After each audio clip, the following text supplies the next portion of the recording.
Bismillahirrahmanirrahim. Assalamu alaikum. Conceptual questions. Chapter number 11, Electrostatic. Question number first. The electric potential is constant throughout a given region of space. Is the electric field zero or non-zero in this region? Explain. तो answer में आप लिखेंगे yes. When the electric potential is constant throughout a given region of space, the electric field in this region is also zero. ठीक है, electric field क्या हो जाता है? ज़ीरो हो जाता है. क्यों ज़ीरो होता है? बिकॉज आपने पढ़ा है इलेक्ट्रिक पोटेंशियल ग्रेडियंट या sorry potential gradient E is equal to minus del V divided by delta R. ये वेक्टर फॉर्म है. अगर आप मैग्नीट्यूड लिख के तो फिर क्या होगा? E is equal to minus del V divided by del R. तो इस इक्वेशन का मतलब क्या है? देखो, this equation gives the rate of change of potential with distance from the source charge while the negative sign showed it the direction of E is along the direction of decreasing potential. असल में ये जो minus show करता है या del V divide by del R, gradient किसे कहते हैं? Change with respect to displacement, इसको हम ग्रेडियंट कहते हैं. ठीक है, नेगेटिव क्या शो करता है? ये डायरेक्शन ऑफ ई शो करता है, लेकिन डिक्रीजिंग पोटेंशियल के शो करता है. डिक्रीजिंग पोटेंशियल जिस डायरेक्शन में होता है उसी डायरेक्शन में है क्या है? इलेक्ट्रिक फील्ड इंटेंसिटी भी है. ठीक है, अब जब इलेक्ट्रिक फील्ड इंटेंसिटी कांस्टेंट हो तो change in electric field intensity क्या होगा? ज़ीरो होगा. और जब ये ज़ीरो होगा तो ये इलेक्ट्रिक फील्ड इंटेंसिटी क्या बनेगा? Zero divide by del R is equal to zero. तो फिर आप क्या लेंगे कंक्लूजन में? Thus the electric field is zero throughout the region where electric potential is constant. जहाँ पर भी इलेक्ट्रिक पोटेंशियल क्या हो? कांस्टेंट हो, तो फिर हम इलेक्ट्रिक फील्ड इंटेंसिटी को ज़ीरो कंसिडर करेंगे, बल्कि लेंगे. ठीक है. Now question number 2. If a point charge Q of mass m is released in a non-uniform electric field with field lines pointing in the same direction, will it make a rectilinear motion? जब एक point charge हो जिसका मास है m, इसको हम release करें in non uniform electric field में, ठीक है, pointing in the same direction, will it make a rectilinear motion? आप लोगों को पता है कि इलेक्ट्रिक फील्ड का direction from positive toward negative है. ठीक है, और इस पे हमने एक चार्ज छोड़ दिया. क्या ये रेक्टिलिनियर मोशन करेगा या नहीं करेगा? पहले तो समझना चाहिए what is mean by rectilinear motion. Rectilinear, linear क्या होता है? वन डायमेंशन होता है, या लीनियर क्या होता है? स्ट्रेट लाइन को कहते हैं या वन डायमेंशन को कहते हैं. ठीक है, तो आंसर में आप लिखेंगे yes, the charge particle Q of mass m will make a rectilinear motion when it is introduced an electric field. देखो, एक्सप्लेनेशन में मैंने लिखा हुआ है rectilinear motion is the motion of a body in a straight line or one dimension motion is known as rectilinear motion. तो electric field, the electrostatic force experienced by the what? Charge Q at a certain point. ठीक है, ये क्या लिखे? ये point लिखे, ये point नहीं है. ठीक है, electric field, the electrostatic force experienced by charge Q at a certain point is. Mathematically आप लोगों को पता है कि F divided by Q, force, electrostatic force per unit charge is known as electric field. या मैं लिख सकता हूँ इलेक्ट्रोस्टैटिक फोर्स किस चीज़ के बराबर है? Q इंटू E के बराबर है. तो F की जगह क्या पुट करें? F is equal to M into A, applied force है. ठीक है, तो F is equal to M हो गया. अब दोनों इक्वेशन को क्या करें? कंपेयर करें. जब कंपेरिजन करें तो M A is equal to Q into E या A is equal to Q E divided by M. अब देखें, A क्या है? एक्सेलरेशन है. कौन सा एक्सेलरेशन है? लीनियर एक्सेलरेशन है. तो कंक्लूजन ये हुआ कि the electrostatic force produce linear acceleration, so that charge Q will acquire rectilinear motion with non-uniform acceleration या non-uniform electric field when released already मैंने लिखा हुआ है। डायग्रामेटिकल एक्सप्लेनेशन करेंगे कि यहाँ पे जो इलेक्ट्रिक फील्ड है ये यूनिफॉर्म नहीं है, नॉन यूनिफॉर्म है। यहाँ पे हमने एक चार्ज छोड़ दिया, ठीक है, तो ये रेक्टेलिनियर मोशन करेगा, वन डायमेंशन में जाएगा, कहाँ तक आएगा, ये नेगेटिव चार्ज की तरफ आएंगे। क्लियर हो गई बात। नाउ नंबर 3 क्या है? नंबर 3 है what is the relationship between potential difference and electric potential energy. तो आंसर में लिखे the relationship between the potential difference and electric potential energy is that the potential difference between 2 points is equal to the potential difference and potential energy between these point divided by a unit charge. Simple मतलब ये हुआ कि potential difference क्या होता है? Potential energy per unit charge है। Potential difference क्या है? Potential energy per unit charge. Explain कर रहा हूँ, ये बहुत इंपॉर्टेंट है, ठीक है ना, यहाँ पर गौर से देखें। एक्सप्लेनेशन में मैंने लिखा हुआ है कि पॉइंट चार्ज या पॉजिटिव चार्ज हम मूव करते हैं from negative to positive against the electric field, तो work has been done on it, the work is stored in the form of potential energy. यहाँ पे ये नेगेटिव पोटेंशियल है, यहाँ पे ये पॉजिटिव पोटेंशियल है, यहाँ हम कहते हैं ये पॉजिटिव टर्मिनल है, ये नेगेटिव टर्मिनल है। इलेक्ट्रिक फील्ड का direction from positive toward negative होता है, ठीक है। यहाँ पे जब पॉजिटिव चार्ज में रखता हूँ, फॉर एग्जांपल गौर से देखना है, ये पॉजिटिव चार्ज, तो ये तो डायरेक्ट यहाँ पे जाएगा नेगेटिव की तरफ, ठीक है, फ्रॉम हायर टू लोअर जाएगा। और एक तो पॉजिटिव है तो पॉजिटिव रिपल्शन आएगा। काइनेटिक एनर्जी जो है वो यहाँ पे रिलीज होगा, ठीक है। पोटेंशियल एनर्जी लॉस होता है और काइनेटिक एनर्जी गेन होता है जब पॉजिटिव को पॉजिटिव टूवर्ड नेगेटिव लेके जाते हैं। लेकिन अगर ये पॉजिटिव चार्ज हम मूव कर they from negative toward positive, अब देखो नेगेटिव की तरफ तो ये अट्रैक्ट होता है, लेकिन पॉजिटिव की तरफ ये क्या हो जाता है, यहाँ पे तो रिपल्शन होगा, ठीक है। तो यहाँ पे हम सम फोर्स लगाते हैं और इसको हम मूव करें from this point two this point. For example ये यहाँ पर आ गया, ठीक है, तो इसने कुछ डिस्प्लेसमेंट कवर किया against the electric field, work done हो गया, work has been done on it. किस चीज़ पे? चार्ज पे वर्क डन हो गया। लेकिन ये प्लेट नंबर ए है और प्लेट नंबर बी है, तो वर्क डन हो गया from plate A to plate B. अब यहाँ पे इसमें एनर्जी सेव होगा कि नहीं होगा? इसमें जो वर्क डन हुआ ये in the form of potential energy save हुआ। क्यों? अगर यहाँ पे फोर्स जीरो हो जाए तो ये प्लस चार्ज वापस यहाँ पर पहुँच सकते हैं, ठीक है। दूसरा मिसाल मैं ऐसा ले लूँ, ठीक है, ये नहीं लिखना है, समझाने के लिए। ये मार्कर यहाँ पे मैंने रखा हुआ है। अब ये खुद बहुत ऊपर नहीं जाता, ठीक है, इस पर मैं फोर्स लगाऊंगा, इसको मैं उठाऊंगा, ठीक है, इसने डिस्प्लेसमेंट कवर किया। लेकिन जैसे मैं इसको छोड़ता हूँ तो ये वापस नीचे की तरफ आते हैं। क्यों? यहाँ पे जो वर्क डन हुआ इस मार्कर में से हुआ इन the form of potential energy. तो जैसे मैं यहाँ पे इसको छोड़ता हूँ तो ये वापस अपने पॉइंट पे दोबारा जाता है, लोअर पोटेंशियल पे जाता है। क्लियर होगी बात। तो यहाँ पे डेल्टा वी ये बराबर है डेल्टा डब्ल्यू ए बी का मतलब ए टू बी डिवाइड बाय किस चीज़ पे हुआ है? चार्ज, ये वर्क हुआ है चार्ज पे हुआ है। अब ये वर्क ए टू बी ये in the form of potential energy save हुआ, तो मैंने लिख दिया delta V is equal to delta U divided by Q naught, या delta U is equal to delta V multiply by Q naught. तो इसका मतलब ये हुआ delta U is directly proportional to delta V. जितना ये डिफरेंस ज़्यादा हो उतना ही ज़्यादा पोटेंशियल एनर्जी में क्या आएगा? स्टोरेज आएगा या चेंजेस आएगी। क्लियर होगी बात। अच्छा, इसको हम इस तरह भी लिख सकते हैं, Q is equal to N E भी लिख सकते हो, लेकिन पॉइंट चार्ज है, ठीक है, इसलिए मैंने यहाँ पे क्या लिखा हुआ है? क्यू नॉट लिखा हुआ है। क्लियर होगी बात।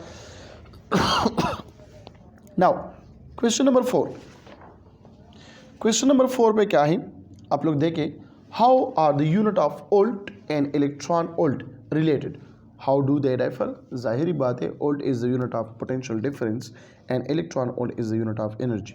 चलो मैंने क्या लिखा हुआ है देखें, volt is the unit of potential difference which is defined as the potential difference when 1 joule of work is done and moving 1 coulomb charge between 2 point against the electric field.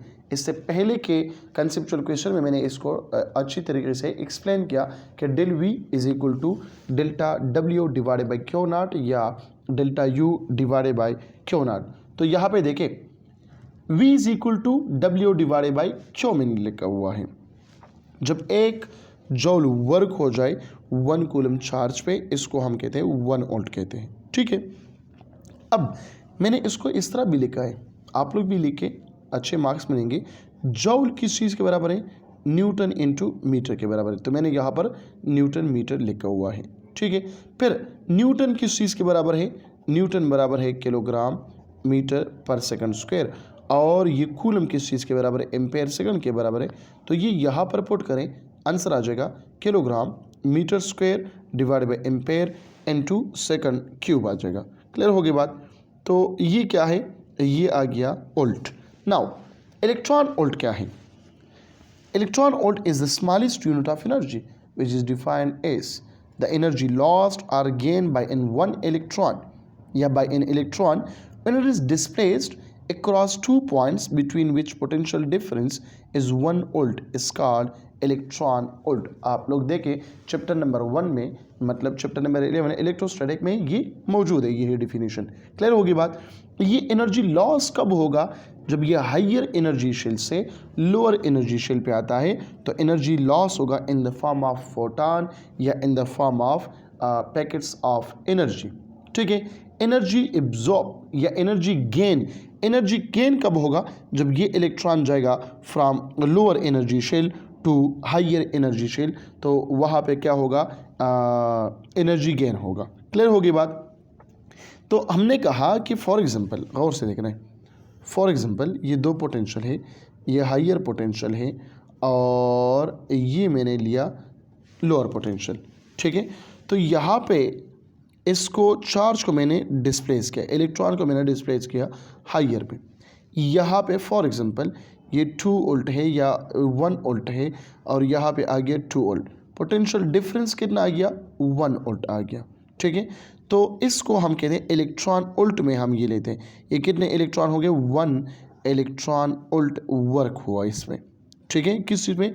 इस चार्ज पे, यहाँ से लेकर यहाँ तक। तो mathematically हम लिख सकते हैं V is equal W by Q या E divide by Q. E क्या है? ये एनर्जी है, तो energy is equal to Q delta V। क्यों हम लिख सकते हैं NE, मतलब ये भी आपके लिए काफ़ी है, ये लिख। ठीक है, लेकिन अगर फर्दर लिखना है so Q is equal to NE put करें तो आ जाएगा E is equal to NE delta V, या डेल्टा V क्या है? 1 वोल्ट के बराबर है, सो NE डेल्टा V या E is equal to E into V। बाज़ लोग काइनेटिक एनर्जी भी लिखते हैं, बाज़ लोग पोटेंशियल एनर्जी भी लिखते हैं। काइनेटिक एनर्जी लिख के तो ये बेहतर होगा, kinetic energy is equal to 1 electron volt. अब इलेक्ट्रॉन का वैल्यू क्या है? 1.6 multiply by 10 power minus 19 coulomb. तो ये मैंने यहाँ पर पुट किया और वोल्टेज कितना है, पोटेंशियल डिफरेंस करें वो 1 वोल्ट है, तो 1 इलेक्ट्रॉन वोल्ट आ जाएगा 1.6 multiply by 10 power minus 19 joule. तो कंक्लूजन में आप लोग लिखें volt is the unit of electric potential and electron volt is the unit of electric potential energy. ठीक है, या आप लोग लिख सकते हैं कि electric kinetic energy. Now number 5, अच्छा नंबर 5 पता नहीं है कहाँ पर गए, चलो नंबर 6 की तरफ देखिए। Can the potential of non uniformly charge particle charge sphere be the same as of that of point charge? क्या मतलब हुआ?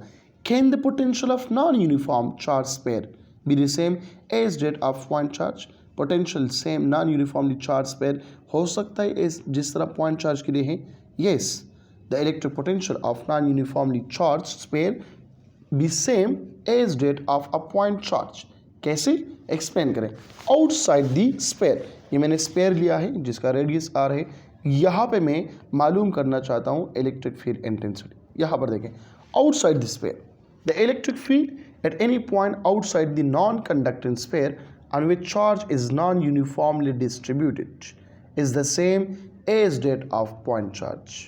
So if the whole charge on sphere is considered to be concentrated as a point charge, क्यों?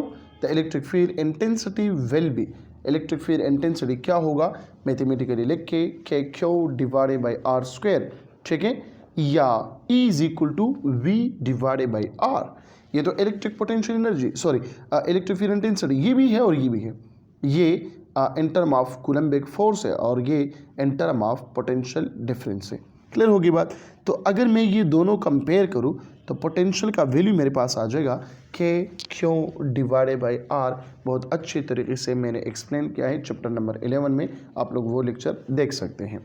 ठीक है, diagrammatically फिर आप लोग देखें, गॉसियन सरफेस मैंने लिया है और वोल्टेज मालूम करें और electric field intensity. Gaussian surface हम किस चीज़ के लिए यूज़ करें? To find, to calculate, to measure the electric field intensity. Clear होगी बात? इनसाइड दिस पेयर क्या होगा? Since the electric charge is non uniformly distributed on this sphere, so electric field is not equal to zero. Electric field intensity zero नहीं है। Electric field intensity zero क्यों नहीं है? क्योंकि नॉन यूनिफॉर्मली है। जब नॉन यूनिफॉर्म हो गया so E is equal to minus del V divide by del R. Del V तो जीरो नहीं है ना, ये स्क्वायर नहीं है, ठीक है, ये डैश में नहीं रहेगा, ये यहाँ पे ये जीरो नहीं है ना। जब ये जीरो नहीं है तो इलेक्ट्रिक फील्ड इंटेंसिटी भी जीरो नहीं है, तो लिहाजा यहाँ पर भी इलेक्ट्रिक पोटेंशियल क्या होगा? सेम होगा as that of a point charge.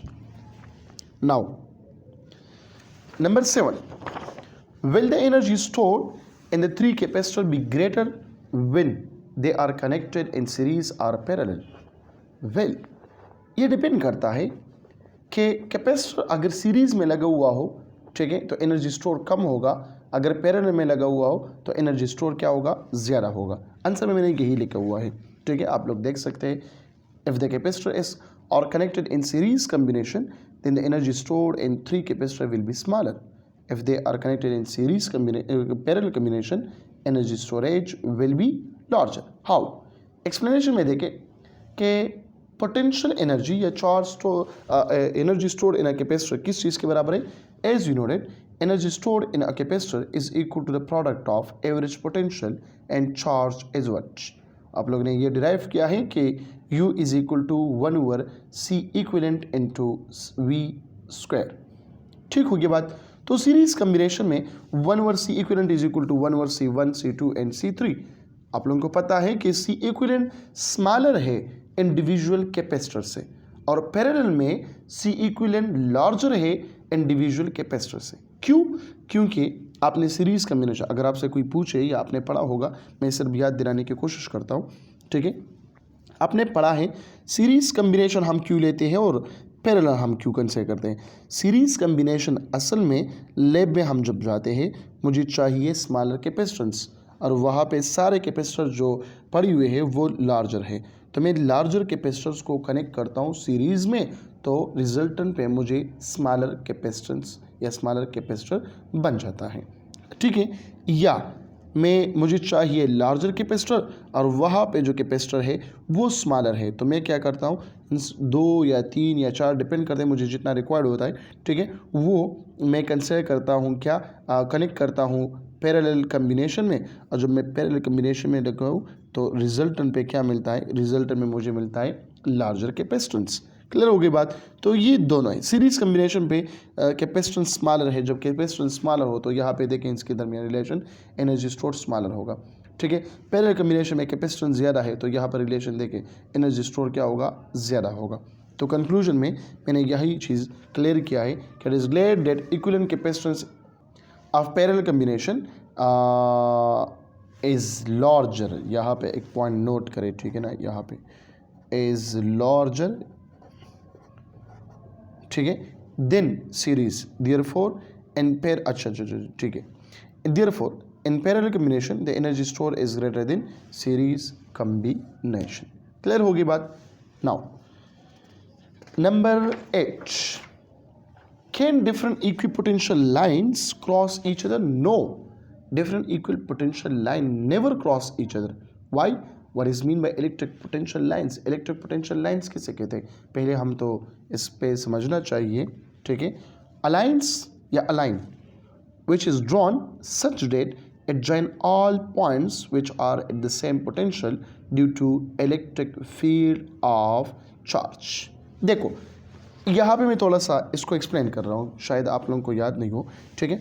यहाँ पे ये प्लस चार्ज, प्लस क्यों है, ठीक है, यहाँ से लेकर यहाँ तक 2 मीटर फासला है, यहाँ पर पोटेंशियल सेम है, यहाँ पर भी पोटेंशियल सेम है, यहाँ पर भी पोटेंशियल सेम है, यहाँ पर भी पोटेंशियल सेम है, यहाँ पर भी पोटेंशियल सेम है, यहाँ पर भी पोटेंशियल सेम है। तो मैंने क्या किया, इसको कंबाइन किया ऐसे, इसके हर एक पॉइंट इसको मैंने इस तरह की कंबाइन किया। क्लियर होगी बात? डिस्टेंस सेम है, इक्वल डिस्टेंस है। ये जो लाइन नज़र आ रही है आप लोगों को, ये लाइन कौन सी लाइन है? ये लाइन है इक्विपोटेंशियल लाइन है। ये जो सरफेस आप लोग देखते हो, ये सरफेस कौन सा है? इक्विपोटेंशियल सरफेस है। फॉर एग्जांपल यहाँ पे है 2 वोल्ट, यहाँ पर भी है 2 वोल्ट, यहाँ पर भी है 2 वोल्ट, यहाँ पर भी है 2 वोल्ट, यहाँ पर भी है 2 वोल्ट और यहाँ पर भी है 2 वोल्ट। तो ये इक्विपोटेंशियल सरफेस हो गया जो मैंने सर्कल पे ड्रा किया। और जो लाइन मैंने ड्रा किया है, ये लाइन असल में क्या है? इक्विपोटेंशियल लाइन से। क्लियर होगी बात? तो ये पॉसिबल नहीं है कि एक लाइन दूसरा लाइन क्या करे? क्रॉस करे। क्यों पॉसिबल नहीं है? क्योंकि अगर ये क्रॉस करे एक दूसरे को तो इलेक्ट्रिक फील्ड इंटेंसिटी का डायरेक्शन 2 या 3 बन जाते हैं। फॉर एग्जांपल देखो, गौर से देखना है, ये प्लस क्यों है सपोज करें, और ये माइनस क्यों है? यहाँ से लेकर यहाँ तक इलेक्ट्रिक फील्ड लाइंस की तरह ये भी है। अब यहाँ पे एक और आ गया और इसने यहाँ पर ये ज्वाइन किया, नेट इलेक्ट्रिक फील्ड। तो ये तो इस डायरेक्शन में भी जा सकता है, ये तो इस डायरेक्शन में भी जा सकता है। और आप लोगों ने पढ़ा है कि वेक्टर का सिर्फ एक डायरेक्शन होगा, एक से ज़्यादा नहीं है। जब एक से ज़्यादा नहीं है तो लिहाजा ये गलत है। फिर समझ आ रही बात की? ये गलत है। तो इस वजह से ये एक दूसरे को कभी भी क्रॉस नहीं कर सकते। ठीक है, तो देखिए, it is not possible for 2 different equipotential line to cross each other because, क्यों? Because at each point of an equipotential line there is a certain value of E and potential V. E का value ये से मालूम करते हैं, V का value इससे मालूम करते हैं। Now if 2 or more lines interact at a point, there will be 2 or more value of electric field intensity at a point. So giving 2 or more direction of field lines, which is not possible. ये possible नहीं है, इस वजह से ये एक दूसरे को क्रॉस नहीं कर सकते। क्लियर हो गई बात? Now number 9, water has a large dielectric constant, but it is rarely used in a capacitor. Why? Water is rarely used a capacitor on account of its large dielectric constant, which reduce the electric field and voltage between the charged plates of a capacitor. देखो, water, pure water अगर हम देखें तो वो तो insulator है। ठीक है, प्योर वाटर क्या है? इंसुलेटर है। इम्प्योर में जो इम्प्योरिटी है वो बहुत ज़्यादा हो जाता है, बहुत ज़्यादा है। ठीक है, और इसका डाइलेक्ट्रिक कांस्टेंट जो है वो बहुत ज़्यादा है। कितना है? वो तकरीबन epsilon R is equal to 78.8 है। ठीक है, अक्सर जो है हम इसको राउंड अप करते हैं 80 लेते हैं। इसका जो डाइलेक्ट्रिक कांस्टेंट है वो ज़्यादा है। मैथमेटिकली अगर हम देखें तो V is equal to V not divide by epsilon R और C is equal to C M is equal to C not divide by R. मतलब आपने पढ़ा है, मेरे ख्याल में ये मैंने गलत किया है, ये इस तरह नहीं है। सी एम ये बराबर है epsilon R into C naught, ये गलत है। ठीक है ना, C epsilon R into epsilon naught. Capacitance यहाँ पे इंक्रीज होता है अगर हम इसको क्या करें, इसको इंक्रीज करें।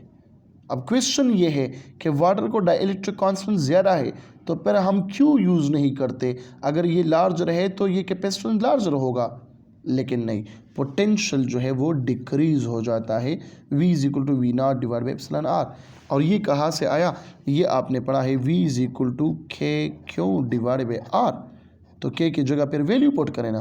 क्लियर होगी बात? जो कूलम लॉ में मैंने बहुत अच्छे तरीके से इसको एक्सप्लेन किया है, बल्कि MCQs पॉइंट्स भी बता चुका हूँ इस पर। अब देखें, जो V डिक्रीज़ हुआ, तो जब V डिक्रीज़ होता है तो आपने ये भी पढ़ा है कि electric field intensity is equal to E not divide by epsilon R. तो एप्सिलॉन आर बढ़ता है तो इलेक्ट्रिक फील्ड इंटेंसिटी डिक्रीज़ होता है, एप्सिलॉन आर बढ़ता है तो पोटेंशियल डिक्रीज़ होता है। और जब ये डिक्रीज़ होगा, इलेक्ट्रिक फील्ड इंटेंसिटी क्या हो जाएगा? डिक्रीज़ हो जाएगा। तो इससे हमारा जो काम है वो नहीं चलता। और कितना डिक्रीज़ होता है? ये नॉन पोलर मालिक्यूल से भी डिक्रीज़ होता है, because water is a polar substance. ये पोलर सब्सटेंस है और इसके जो मालिक्यूल्स है वो बिहेव करता है लाइक अ परमानेंट डाइपोल। क्योंकि हमने पढ़ा है पोलराइजेशन में कि पोलर मालिक्यूल और non polar molecule, polar molecule कौन से होते हैं और नॉन पोलर कौन से होते हैं। ठीक है, तो ये बिहेव करता है परमानेंट डाइपोल के। अगर हमारे पास इलेक्ट्रिक फील्ड इंटेंसिटी क्या हो, वो ज़ीरो भी हो, ठीक है, या नेग्लिजिबल भी हो, या बिल्कुल हो नहीं यहाँ पे, तो डाइलेक्ट्रिक कांस्टेंट जो है वो बहुत ज़्यादा है वाटर के, लेकिन इसका मेन डिसएडवांटेज क्या है कि ये पोटेंशियल जो है वो डिक्रीज़ करता है। जब ये पोटेंशियल डिक्रीज़ करता है तो वहाँ पे electric field intensity between the charge plate of capacitor वो है तो वो भी डिक्रीज़ होता है। इस वजह से हम इसको यूज़ नहीं कर सकते। तो कंक्लूजन में देखें, greater the epsilon R more it will reduce the electric field intensity. Thus, if water used is a dielectric, it will reduce the electric field intensity very large as compared to any non-polar dielectric material between the plates। ठीक है ना। ये diagram आप लोग देख सकते हैं कि यहाँ पे ये पोलर मॉलिक्यूल है तो ये डाइपोल जो है ये परमाणु बन जाता है। समझ आ रही बात की। इस वजह से इस वाटर को हम यहाँ पे नहीं ले सकते as a dielectric constant between the capacitor या between the plates of a capacitor. Last question of the chapter number 11 वो क्या है, how can you increase the capacitance of a capacitor. ये तो सिंपल है, capacitance of a capacitor depends upon area distance between the plates and the electric material. तो by changing the parameters capacitance of a capacitor can be increased। explanation में देखें कि C is equal to A epsilon naught epsilon R divided by D। अगर हम area of the plates को increase करें तो capacitance क्या हो जाता है, इंक्रीज हो जाता है। ठीक है, अगर एरिया ऑफ प्लेट को डिक्रीज करें तो कैपेसिटेंस क्या हो जाता है, डिक्रीज हो जाता है। इसका मतलब सी और एरिया के दरमियान जो रिलेशनशिप है आप लोग देख सकते हैं ऊपर, वो क्या है, डायरेक्टली रिलेशन है। ठीक है, या डिस्टेंस बिटवीन द प्लेट्स को इंक्रीज करूँ तो कैपेसिटेंस डिक्रीज होता है, डिस्टेंस बिटवीन द प्लेट को डिक्रीज करूँ तो कैपेसिटेंस इंक्रीज होगा। मतलब ये इनवर्स रिलेशन है। और परमिटिविटी के साथ भी इसका ताल्लुक क्या है, वो डायरेक्टली प्रोपोर्शनल है। ठीक है, हाई परमिटिविटी वाले सब्सटेंस में ले लूँ तो कैपेसिटेंस क्या हो जाता है, इंक्रीज हो जाता है, ज़्यादा हो जाता है।